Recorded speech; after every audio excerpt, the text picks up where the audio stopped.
Hambo khona. Ngingomunye bazalwane enginofakazi ukuthi ngo-2018 ngibonakala kubantu ngathi izinto sengibambile.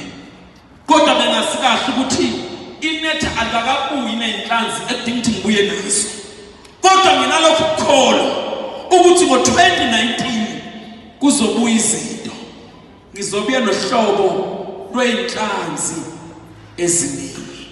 Hamba ukholwa ngo-2019 sewusuka la bazalwane, hamba ukholwa uNkulunkulu ukuthi ibhizinisi lakho lizoba sustainable, ukuthi umsebenzi uzowuthola, ukuthi umshado wakho obhidlikayo ku-ICU uzobuya, ukuthi abantwana bakho abadla inyawupe nehunga bazobuya, ama-finances zakho obuzwa kahle ukuthi kuyanuka kuhambi kahle, kodwa yonke into yakho will be restored ngo-2019. Hamba uphonsinetha.